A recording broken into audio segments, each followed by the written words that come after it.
3i Atlas, we have new information to share with you today. Rexpare leak project. How the heck are you?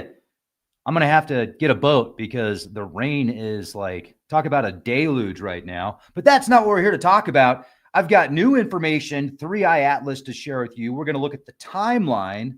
We're going to look at all the images and footage available. We're going to look at both perspectives, this being just an incredible interstellar object, comet, and then the other side of the coin, extraterrestrial spacecraft. I mean, I'm going to say 50-50 if we go on the data that's being presented. However, my intuition is telling me like it's just a really, really, really cool space anomaly. But I've been wrong before. So let's talk about it. And let's jump into the first article here, though. I find this very interesting. The timing of the government shutdown, perfect timing to shut the government down. Capital agenda, Politico, no deal as the shutdown marches towards week 3. So what does it mean when the government shut down? Like, what does that actually mean? Because if you're interested in this object, you would think that we would have access to more footage from other nations and other space programs, because it's not just the US. However, let's take a look at the government impact. What does that actually mean? Well, national parks and museums, the Smithsonian museums remain open with funding from prior years. However, they're expected to close after the 11th of this month if the shutdown continues. National parks remain as accessible as possible, but many services like the visitor centers, trash collection, are closed or unavailable. The Food and Drug Administration is expected to halt domestic food inspections, though imported food inspections will likely continue. During past shutdowns, the FDA also delayed some food safety activities. Immigration court cases for individuals not in detention will be postponed, while cases for detained individuals will likely proceed. U.S. Citizenship and Immigration Services offices are expected to remain open, but processing delays may occur. Disaster relief, the Federal Emergency Management Agency will continue to respond to emergencies, but funding for longer-term projects will be limited.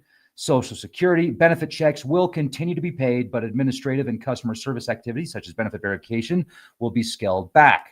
Small businesses and housing, the Small Business Administration has halted the approval of new loans, and Federal Housing Administration will have limited staff. What about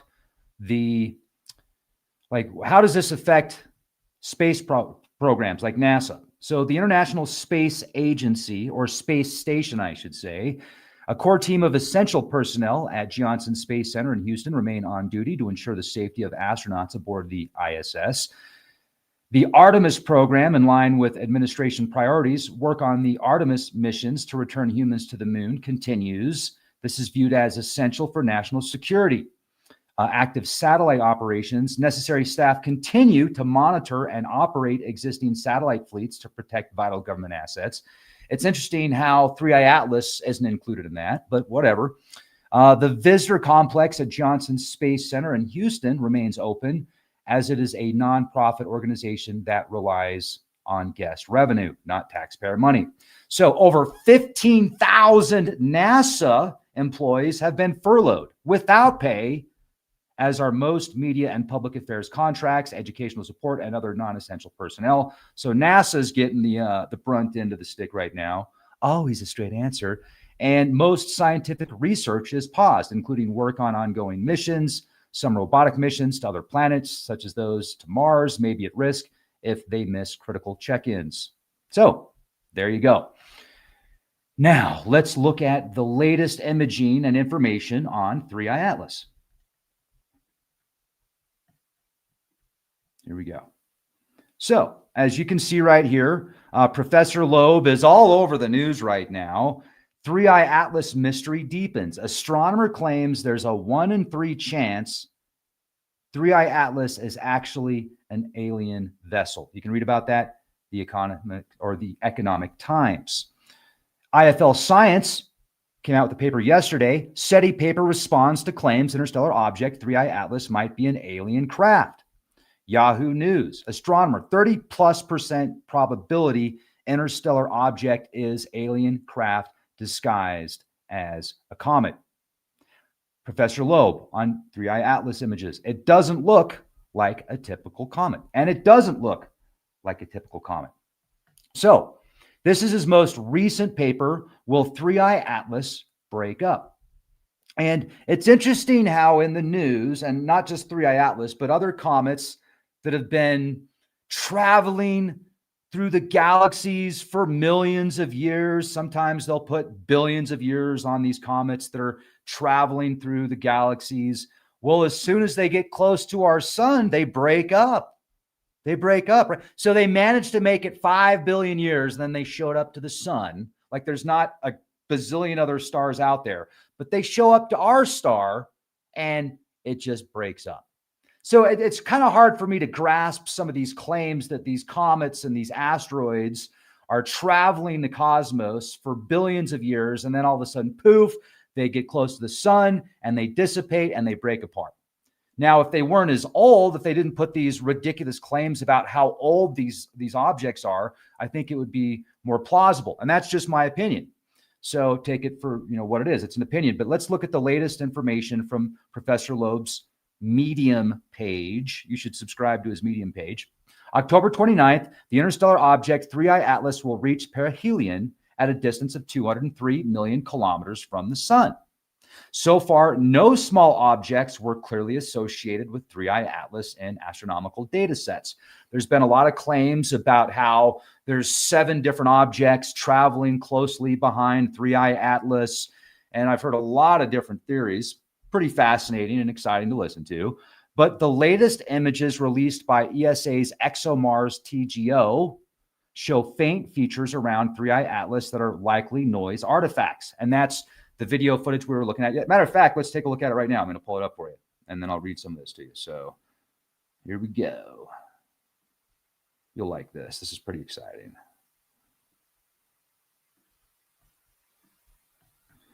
So this is what the object 3i Atlas looked like from that camera. And the picture quality sucks. That's why there's so much pixelation, and that's why it looks like a TIE fighter spinning around in space. It's not. It's the quality of the camera. But I've had some different guests on the show describing what they think of actual structures on the comet. It very well could be. But most likely, I think that this is probably just pixelation from the image. But this is what Professor Loeb is talking about. He says, so far, no small objects were clearly associated with 3i Atlas. The latest images released by ESA's ExoMars, which is what I'm showing you here, show faint features around 3i Atlas that are likely noise artifacts.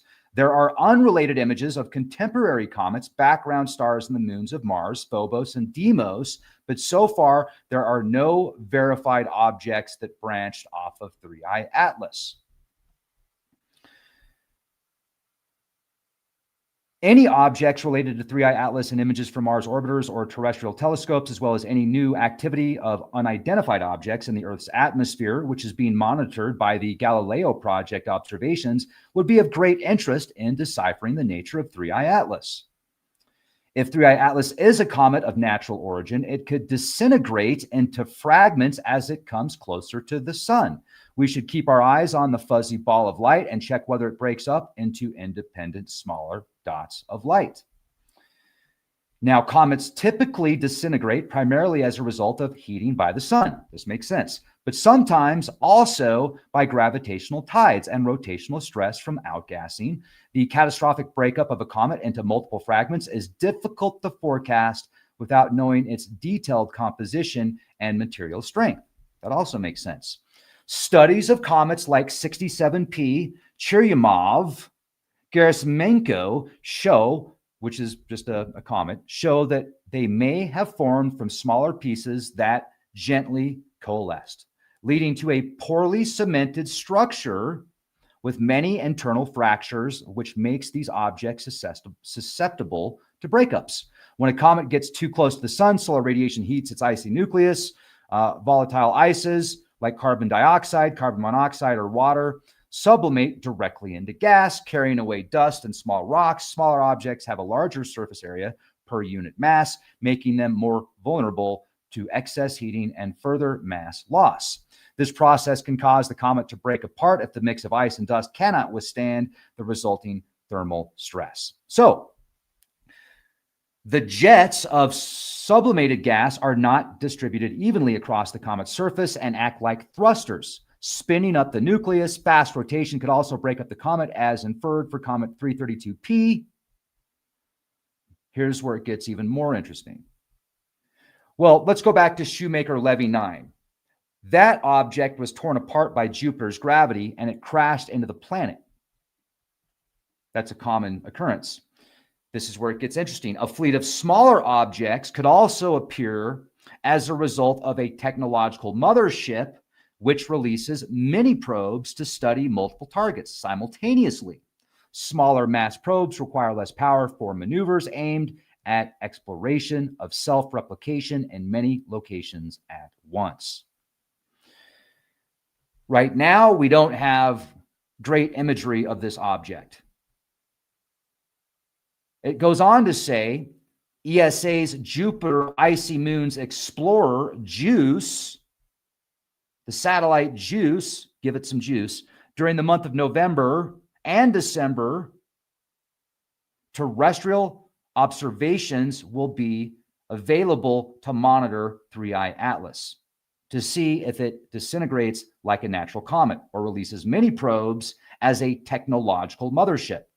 The latter act might define 3I Atlas as an interstellar gardener resembling a dandelion flower, which spreads its genetic information through numerous seeds. Very, very, very interesting. This is also very interesting. Check this out. I'll show this to you.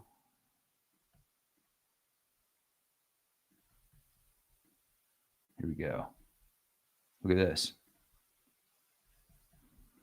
Comet 3I Atlas is losing water like a fire hose on full blast, rewriting what we thought we knew about alien star systems. Researchers have discovered that interstellar comet 3I Atlas has been shedding water, providing insights into the building blocks of life outside of our solar system and the evolution of interstellar comets. That's pretty wild. This is from the Gemini South Observatory in Chile, capturing this photo. And let's see what else we got. Yeah, the interstellar comet 3I Atlas began blasting water like a fire hose before it was anywhere near the sun, according to a recent study. This is from IFL Science. The SETI paper responds to claims interstellar object 3I Atlas might be an alien spacecraft. This is the publication. It's non-peer reviewed thus far, but a number of here's the abstract. A number of scientists have talked about the interstellar object 3I Atlas since it was found in 2025. This is mostly because Dr. Avi Loeb thinks the object could be an alien probe because of its size, path, and chemical ambiguity. This work looks close at Loeb's claims and gives a fresh astrological reason for them. Another group of scientists found that the lithified clastic fragment, known as 3I Atlas, came from a sedimentary basin on an exoplanet that could have hosted life. I have utilized a combination of observational data and astrogeological reasoning, to argue that its properties, like its size, which is about 7 miles, a compact coma, and spectral slope, are similar to those of stratified, diagnetically changed siliclastic strata. Could these layers be similar to Earth? It explains the features of 3I Atlas in a way that makes sense and goes against the idea that a random alien came to visit in such a way proposed by Dr. Loeb. High-resolution spectroscopic, mineralogical, and isotopic studies in the future could certainly confirm the new hypothesis proposed by the author and help us learn more about the geology of exoplanets as a whole. So here it is, the natural origins of 3I Atlas and why 3I Atlas is not an alien probe. So it's a pretty good argument. And what I find fascinating about this paper is, what if 3I Atlas did come from a planet that hosted life and it was similar to Earth and it's billions of years old? How far away is this planet? I mean, that's remarkable. Is it as remarkable as it being a mothership that has an intelligent orbit? So maybe not quite that exciting. And in some ways it is, but in other ways, I mean, I want to see the aliens. I, for one, will welcome the overlords. I'll be like, hello. I mean, me and Zorg are pretty close. So I'll introduce him to Zorg and it'll all be okay. But I think it's fascinating. I think it's absolutely incredible. I had a physicist and a math guru on last night. He did about an hour and 40-minute presentation, hour and 40 minutes. You should watch that interview if you didn't watch it yet. His name is Keith Hunter. And he is breaking down the trajectory using math of 3I Atlas and the proximity it gets to within each planet. And towards the end of the presentation, he gave about a 5-minute description of how his theory gets put, like how you can understand his theory better. Because if you don't know a lot about math and if you don't know his parameters, then it's pretty hard to understand. So I watched it again, and I want to share with you a 5-minute clip where he describes how his theory of resonance and the trajectory of this object, 3I Atlas, in his mind, he says there's no question it's an alien spacecraft. And he's not a tinfoil hatter. Like, he's not somebody that just reads something on the internet and then comes up with his own wild conclusions. He's using all of his data and theories are based on the math that he presents. So just because we don't understand it doesn't mean it's wrong. If anything, we need to watch it a few more times to understand it better so we can come up with a better conclusion. So I want you to watch this 5 minutes of him describing how he sees this as intelligent design. And I'm talking about more than the creator of the universe, because the universe is obviously intelligently designed. He missed a little bit of the intelligence on Earth, but I think he was saving that for later. So, okay, I'm joking. But anyway, let's look at this. Watch this video real quick. It's very, very important.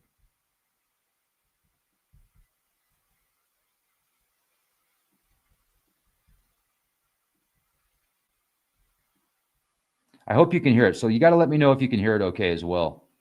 You're not going to be able to hear it, I don't think. Actually, I'm going to have to figure out a different way to video format. Let's pull it up in the video format. There we go. Yeah, boom. Okay. You'll be able to hear this now. 3I Atlas, what we know so far. Ladies and gentlemen, RecSpare Leak Project. Done by emitting wavelengths. And again, I don't have done it on cometry tails. You can 3I Atlas. Like, what made you just go, wow, okay, this is more than a flying ice ball in space? Well, as I said, it's a study of the trajectory. I mean, because I look technically at things like when I look at Earth grid measures and I look at things like, well, here's the exact placement, say, the Great Pyramid. Here's the exact placement of Pine Gap Military Base. And I work out the coordinates and the arc measures. And I see so many ratios connecting them together, interconnected to various things. And I see things like with the nuclear weapons, ratios interconnecting them, implying that there's something special about how they function. So, I mean, I've looked into things like earthquakes forecasting before. There's a few discoveries I've made in that area, and also solar flares. I've even looked at like that X-28 flare from, I think it's 2003. Mm-hmm. And they are related to the positions of the planets, the Earth, the Moon, and they are precisely triggered. You see, I talk about cycles of destruction, and the effects are many and varied. You can get resonant agitation of the solar, the solar system as a whole. So you can get seismic activity globally on the Earth, massive tectonic movements. You can also get planets ignite to develop cometary tails. You can get the sun change its color and all kinds of weird effects. And all these things occur when special rare planetary conjunctions occur. Now, things like the Carrington event in 1859, that was triggered by a special planetary conjunction. I've got snapshots of it somewhere, and again, it involves a 4-body alignment involving Saturn, Mars, and Venus and the Sun, and then you've got the Earth, Mercury, I think, somewhere offset, and it all triggered on 28th of August, 1859, heightened the activity. The planets just shifted, and I think it was on the 1st of September, 18 minutes 11. as 18 hours, 11 minutes is when the CME event occurred, just, you know, following the solar flare thing. And that was triggered by a celestial conjunction. So when I started looking at Atlas, I could see that a lot of people looking at how close it was getting, just looking at the applet that people are showing you, it gets really close to Mars, really close to Jupiter. And I thought, how close? So I went to JPL's site and I looked at all these distances of closest approach. And I couldn't believe it. I'm looking at all the sequences of values and I was saying, they look practically random when you just view them in, say, in terms of an astronomical unit. But when you view them in, and you express them in stat-2 miles, they've got all these sequences that begin like 108 or 126, you know, 18 million or whatever, you know, and 3333 and all. And I'm thinking, these numbers are so familiar to me. And when you look at the ratios connecting them up again, it's something for all your viewers to just ponder, just stand back and stare at those figures I've shown you and just look carefully at them and ask yourself, would a random object just like coming into the solar system have all of these ratios of like 6:1, 7:1, you know, with such high precision at the closest approach points to the planets and the sun, and ratios that begin sequences like with 3:6 and 3:2? There's no way that this object has got some kind of random trajectory. No way.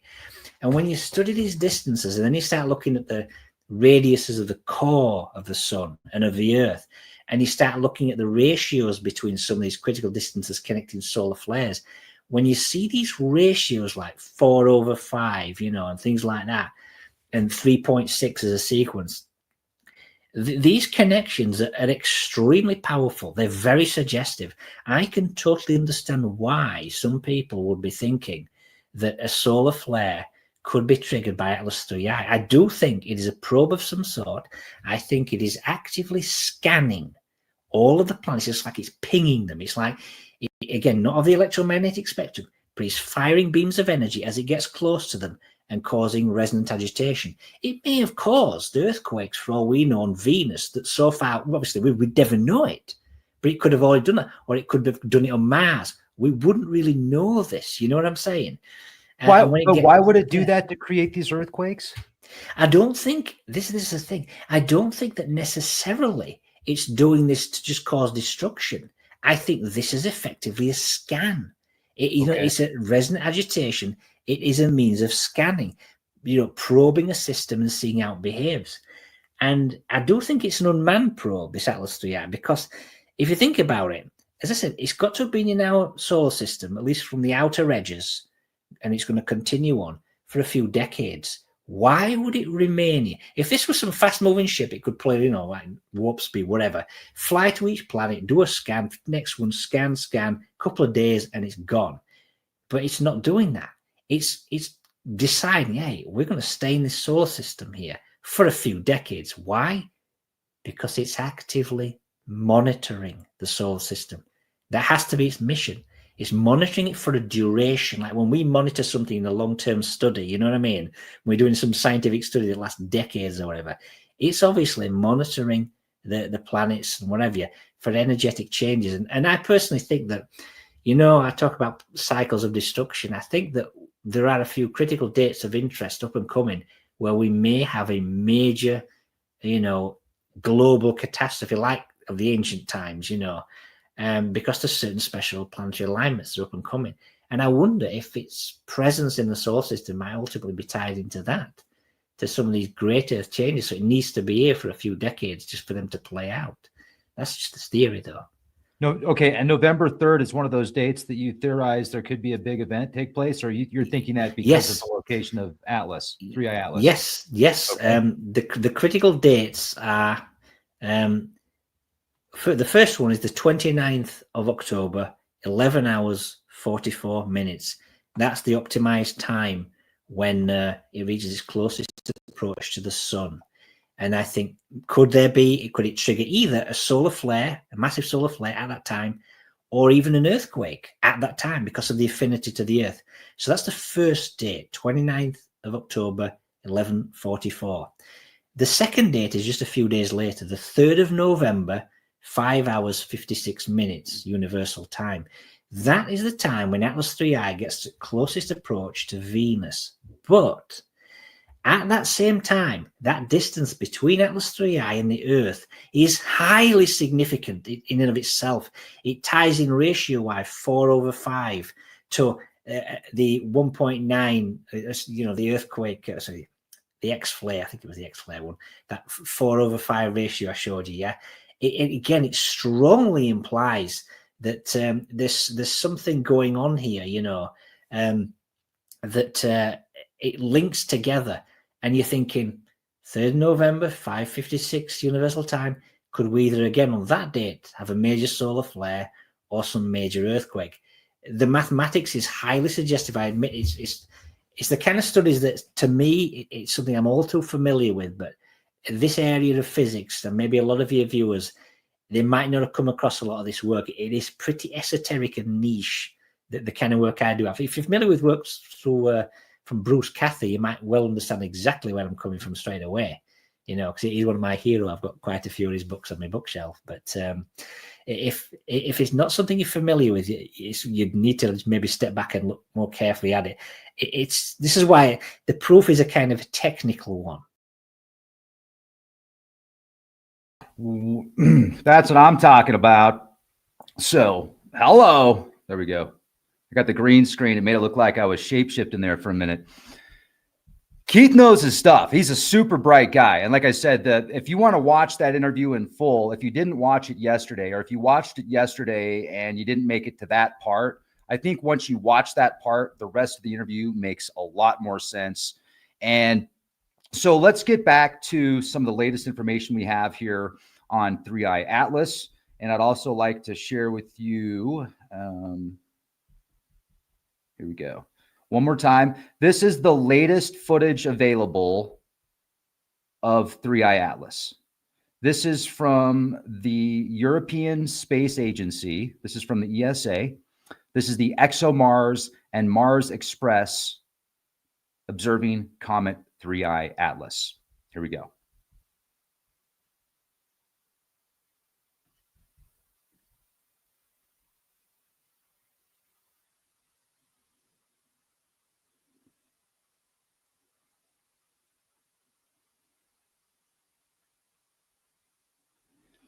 Also, each rotation, as you can see it rotating through the cosmos, like it's orbiting through the solar system. It's, I don't know, what's the right term? It looks like,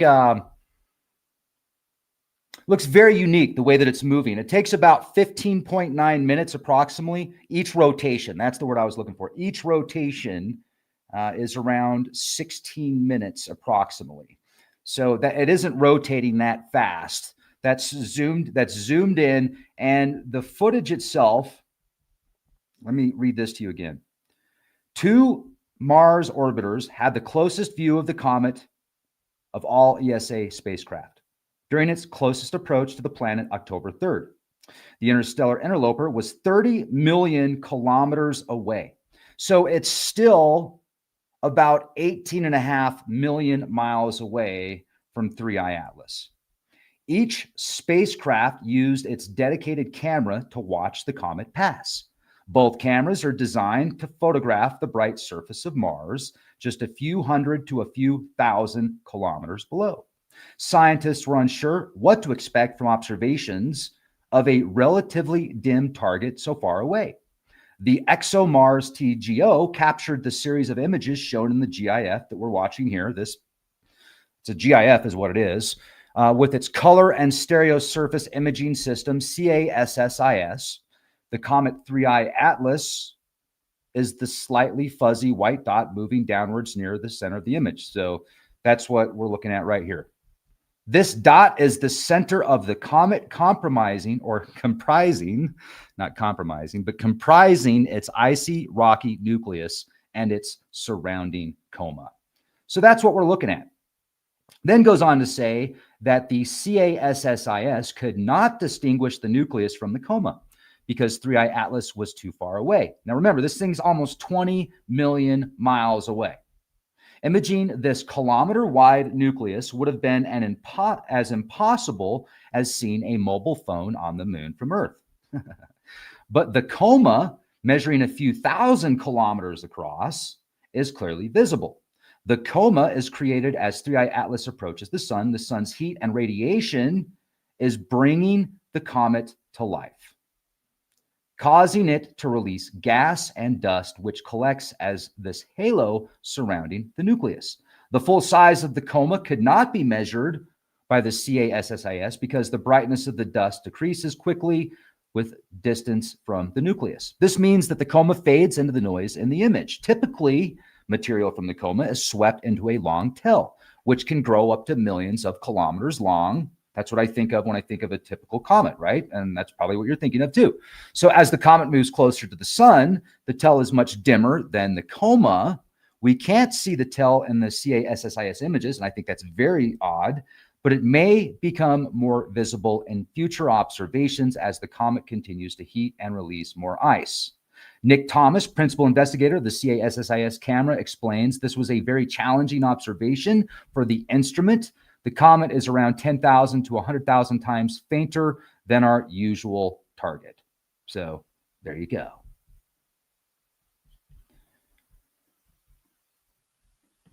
This was the image that made rounds. Let me show this. Actually, that's not the one.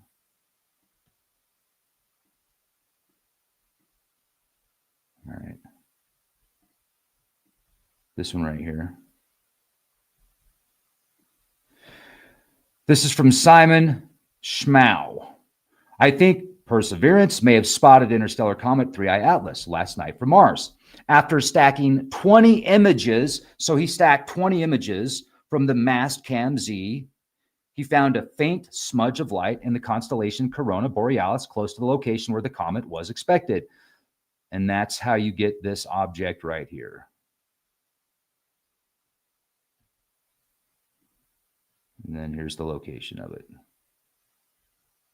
There's the smudge. See the smudge?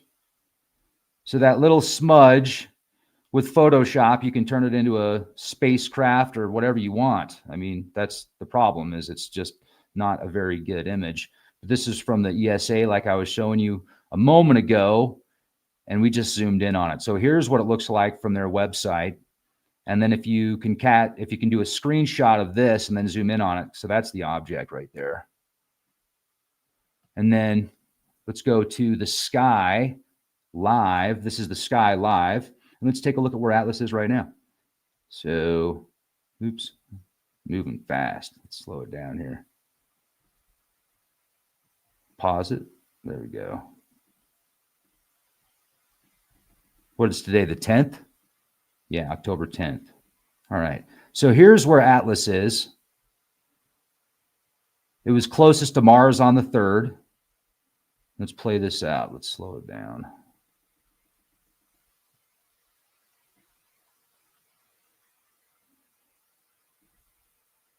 So around November is when it's going to make its closest approach to Venus.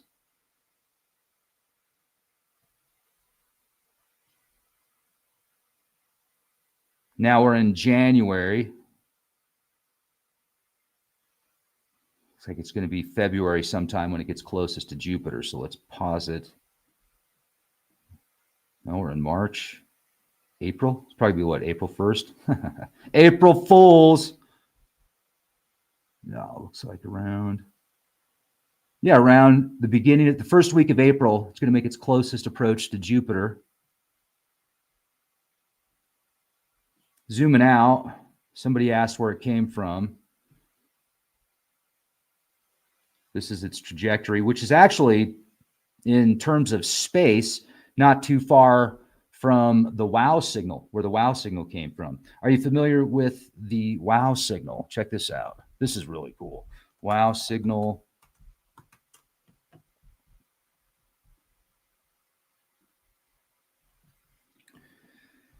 (72-second). Notice the number 72 there. That's significant. The WOW signal was a strong 72-second narrowband radio signal detected by Ohio State University's Big Ear Radio Telescope, and it was August 15th, 1977, leading astronomer Jerry Eman to write WOW on the data printout. Its characteristics, such as its unusual strength and narrow bandwidth, suggest a possible extraterrestrial origin. While its source remains unconfirmed, recent hypotheses, such as a flare from a magnetar interacting with a hydrogen cloud or a signal from a hydrogen line maser, are leading towards explanations that it was a rare natural phenomenon, not an alien message. Of course, it wasn't alien. It was just natural. So the signal's intensity. So Jerry writes, wow, the 6EQ UJ5 beside it on the printout. The fluctuating strength was 72 seconds. And the signal's high intensity, narrow bandwidth, and variation in strength were consistent with what an intelligent extraterrestrial radio transmission might look like. The location of 3I Atlas, where we spotted it coming from, is in the same general area of the WOW signal. So now I'm just going to put in WOW signal, Avi Loeb. Was the WOW signal emitted from 3I Atlas? The WOW signal detected August 15th, 1977. And make sure you put your email in here and sign up for Professor Loeb's very interesting theories. So the WOW signal detected August 15th, 1977, a strong narrowband radio signal by Ohio State University's Big Ear. It originated from the sky coordinates of right ascension, 19 hours, 25 minutes, 291 degrees, and the declination, December, 27 degrees. So these parameters can be inferred accurately given the lack of non-gravitational acceleration for 3I Atlas, as inferred in his latest paper. Hence, the WOW signal was separated by approximately 4 degrees in Ra and 8 degrees in December from the direction of 3I Atlas. The chance of two random directions in the sky being aligned to this level is approximately 0.6%. So if the WOW signal originated from 3I Atlas, how powerful was the transmitter? And then he then goes on to talk about how it would take between 0.5 and 2 gigawatts of power, typically, for that output to reach Earth. And that's about the same output that a nuclear reactor creates. The frequency of the WOW signal was at 1420 megahertz. Blue shifted by about 10 kilometers per second towards Earth. That's relative to the central frequency of the hydrogen line. So the blue shift is of the same order of magnitude, but smaller than expected from the approach velocity of 3I Atlas towards the sun, 60 kilometers per second. So far, no radio telescope reported data on 3I Atlas. So this paper brings up the very important possibility here is that this could actually be transmitting some type of radio signals or frequencies, and we need to have technology that can scan 3I Atlas for these frequencies, for these characteristics. Very, very interesting. Very interesting.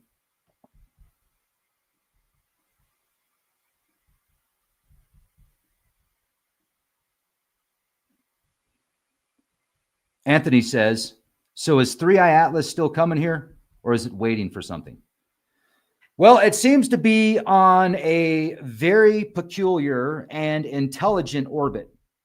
The location of 3I Atlas, as it travels past specific planets and the sun, it's at a certain distance, which Keith theorizes it's on purpose and it's verifying intelligent control. And yes, the universe is very intelligent, so I'm not referring to the natural intelligence, but something of artificial intelligence. Maybe AI for a reason. Atlantis. No, probably not, because it was discovered by the Atlas telescope and it's an interstellar object. So that's where it gets the 3A or 3I, third interstellar object, discovered by the Atlas telescope. So that's why it's got the name 3I Atlas, just so you know. But it's got some really cool synchronicities and similarities here. So this is an actual image captured via Gemini South at Cerro Pecan in Chile. And this image was taken, when was this taken? The 27th of August. So this is from the 27th of August. This right here is from the University of Hawaii and NASA and Atlas, showing the location. This is the James Webb Telescope, and this was from the 6th of August, showing an extended coma. So you can actually see the coma right there. 2 image panels on the right show how the brightness of 3I Atlas's coma changes depending on the wavelength of light due to the infrared light emission from the rotation and vibration of gas molecules in the coma. The middle image shows carbon dioxide emission, and the right image shows water. And let's go back to this one right here. So this is really interesting, what they're showing.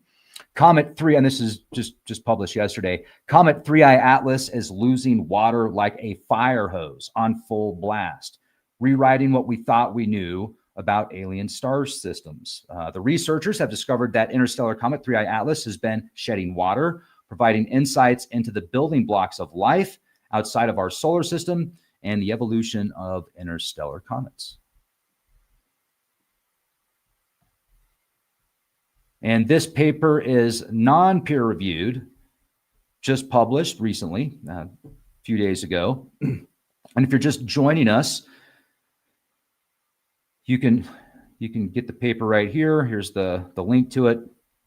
A number of scientists have talked about the interstellar object since it was found in 2025, mainly because Dr. Loeb thinks the object could be an alien probe because of its size, path, chemistry, ambiguity.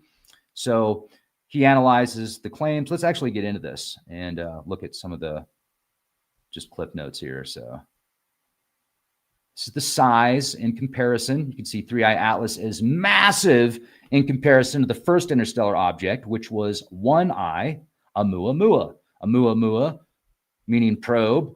And then Borisov, that's why 2I, that was the second interstellar object discovered. We've got 1I, Oumuamua, 2I, Borisov, and then 3I Atlas. And noticing the difference in size, 3I Atlas is massive in comparison. And if you look at a typical solar system comet, it's still about double the size of a typical comet in the solar system.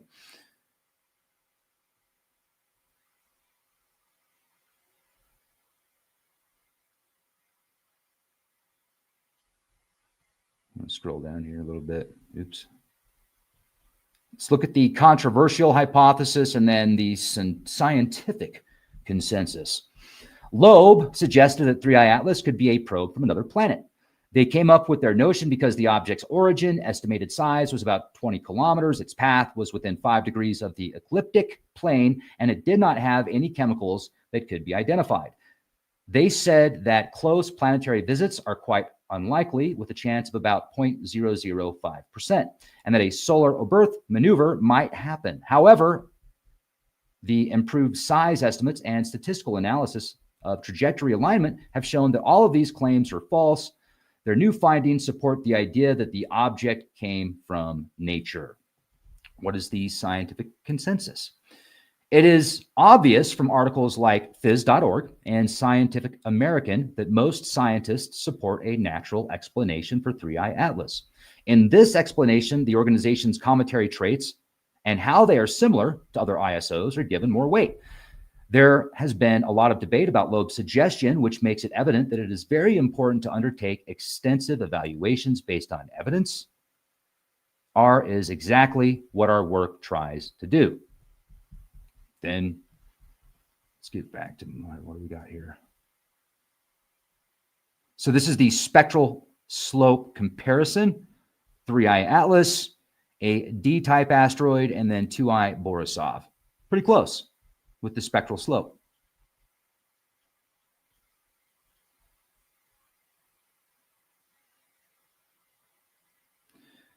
A comparison of 3I Atlas properties with characteristics of lithified clastic fragments, meaning it's from an exoplanet that could have potentially had life similar to Earth.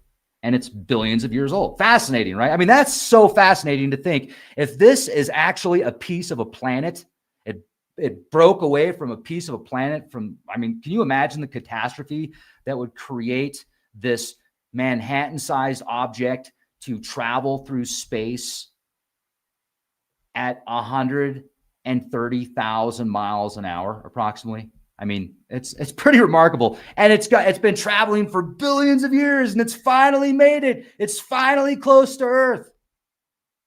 That means that there could be other Earths 10 billion miles, or like, how many miles is that? If it's traveling at 130,000 miles an hour over 10 billion years, do the math. That's way out there, folks. So there's probably highly advanced civilizations in the universe. Whether or not this is an alien spacecraft, just the fact that this could have came from a planet like Earth, trillions and trillions and trillions of miles away in deep space, that's amazing. That's amazing.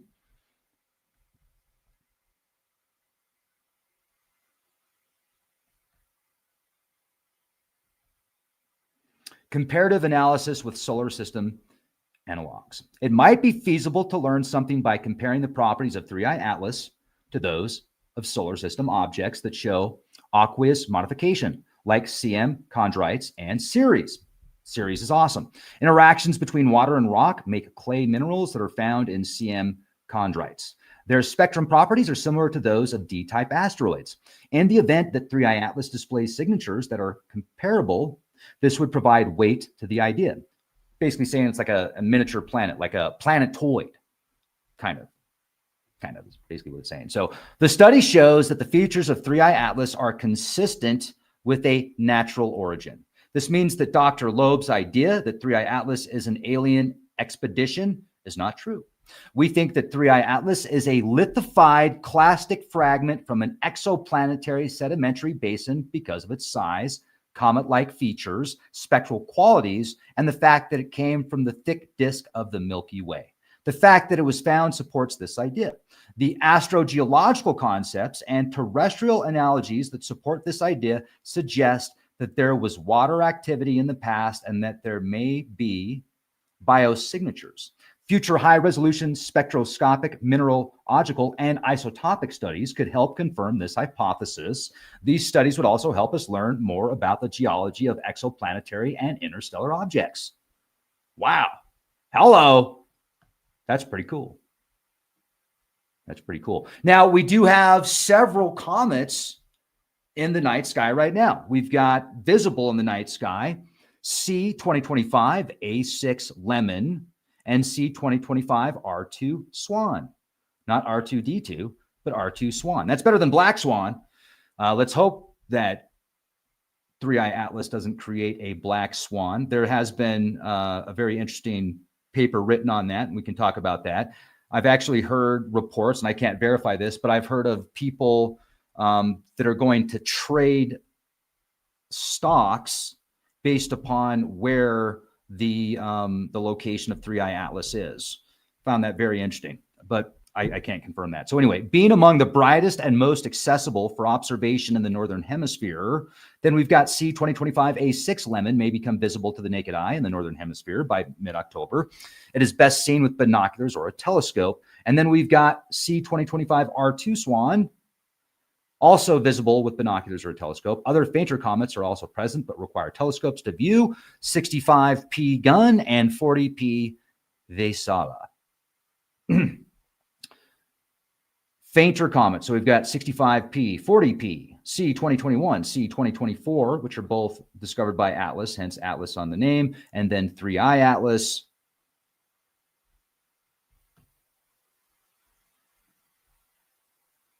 And did you know scientists are debating nuking an asteroid that could potentially hit the moon in 2032? Man, it's like the asteroid Armageddon. It's the revelation. It's the unveiling. Wow. This is a really interesting article. And then if you dive deeper into the article, it's just a debate. It's just a discussion. We're not really thinking about it. It's a live action role play. Well, I remember back in 2011, I remember reading news articles saying that they launched a nuke at the moon to test it for water. And then that article was scrubbed. So I don't know if that was, what the deal was with that, but it's really hard to find any information on that now, especially the direct links that were available back around that time. So conspiracy? I don't know. But what's your definition of conspiracy?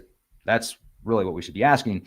And why the hell would you launch a missile or a nuke at the moon to test for water. Like, well, we wanted to see what it was going to pull up, Bob.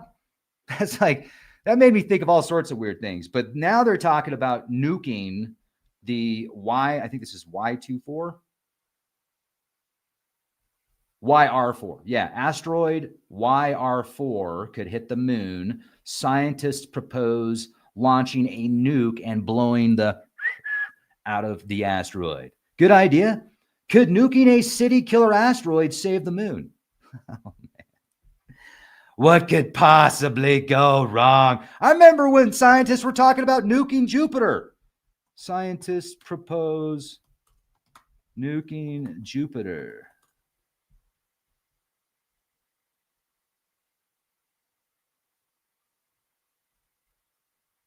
Yeah, they're not telling you about that anymore.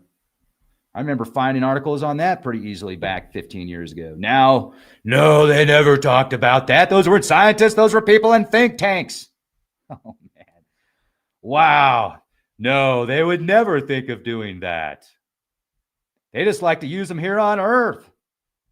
Anyway, so thanks for watching, everybody. Yeah, I forgot to mention this Boomer Boost. Like, I should have gave it a shout out at the beginning, but get yours, boomerboost.com. You're going to love this stuff. Boomer Boost Gladiator Barley. I take it every day, unless I'm out, and then I order more. But yesterday I moved about 6,000 pounds of wood. So my friend Diamond from the Oppenheimer Ranch Project's like, Rex, I've got a trailer. I need to fill it up with wood. Let's go. So we go out to this. There's this, what do you call it? What's a business that deals in wood? Anyway, like we get out there and there's this pile of wood that is basically like the junk pile. So you get it for cheap. So we go out there and there's this other dude already out there that has like a 20,000 pound trailer and a big old dually. And we get out there and we start loading up wood. And then the guy walks over and he goes, oh, that's Diamond. You must be Rex. And I'm like, yeah. And anyway, the guy lives in Alamosa. He shows up to Pagosa Springs the same day that we go there and load up a trailer with wood. This guy was like, yeah, I was at LeCon in 2019.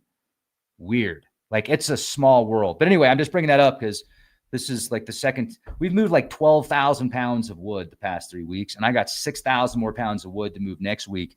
And Boomer Boost. They should call it Gen X Boost, really is what they should call it. But if you use the code REX20 or just click the link in the video description box specifically, you'll get that 20% discount and then stack the discounts because they've got big cells and auto ship and all these other discounts you can get.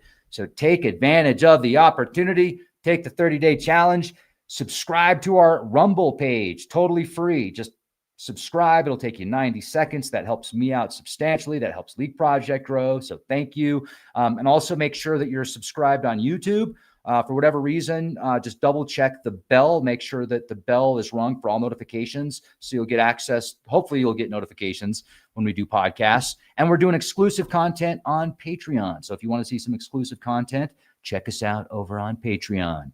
I just did an awesome petroglyph tour in 9 Mile Canyon. Some of these symbols, we connected with star systems. We connected with zodiac signs. We connected with other religions and spiritual beliefs that go back all the way to Göbekli Tepe over 12,000 years ago, folks.